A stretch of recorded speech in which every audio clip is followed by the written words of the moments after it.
The Chinese Communist Party has grown to be a threat to our world.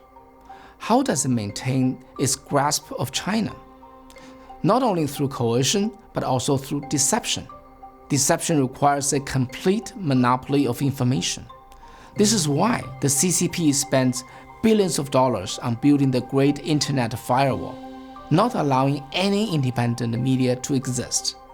That is also why the CCP built dozens of mega-power radio stations, not to broadcast, but to jam broadcasting.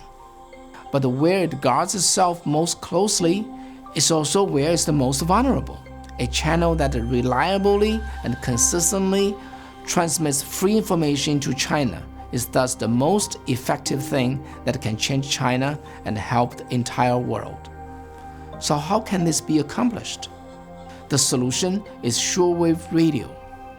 Unlike FM or AM radio signals, which can only travel up to 100 miles, shortwave works by aiming the radio signal towards the sky at a low angle. The iron layer in the sky serves like a mirror to deflect the signal to the ground, thus enabling the signal to reach areas thousands of miles away. Listening to shortwave radio is super easy.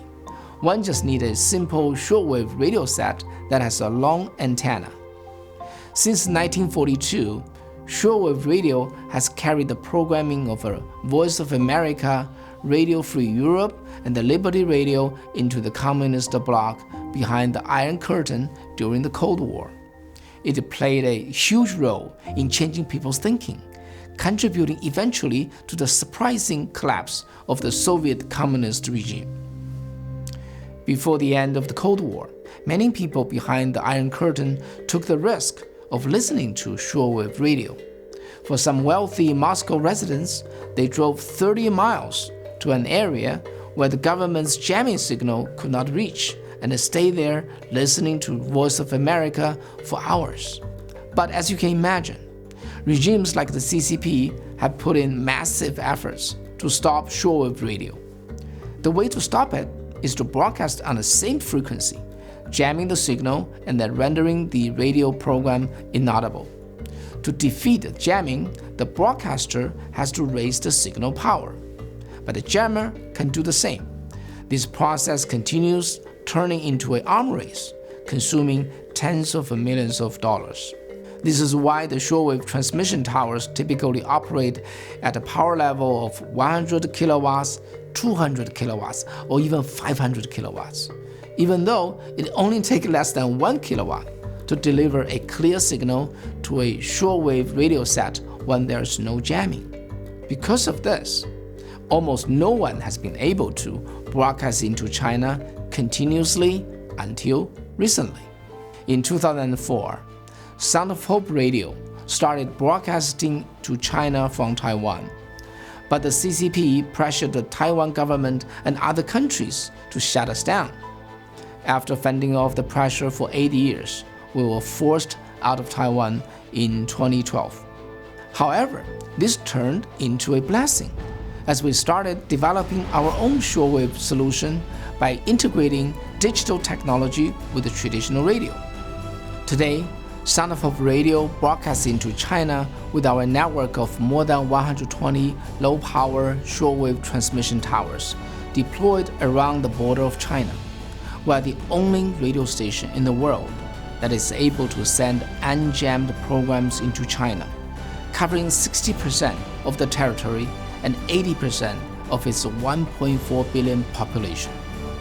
From the western border of Xinjiang to the eastern coast of the Bohai Sea, from the northern highland of Mongolia to the southern bay of Hainan Island, Sound of Hope's radio signals fill up the sky and continuously deliver much-needed news to the people in China. However, accomplishing this feat has not been easy. Our volunteers have taken painstaking effort to build the transmission towers in the mountain, prairies, and the deserts, oftentimes risking their own lives.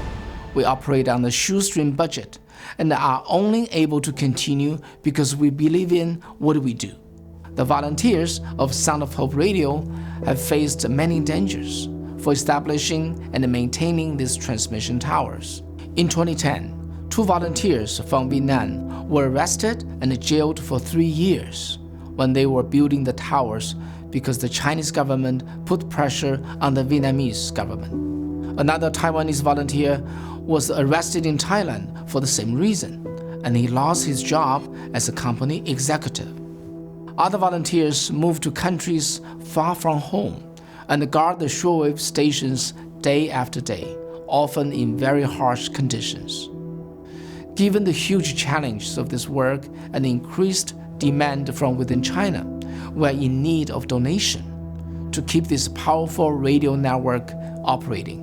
Your contribution will not only make a priceless impact on the lives of Chinese people, but it will also help our world make a stand against communism.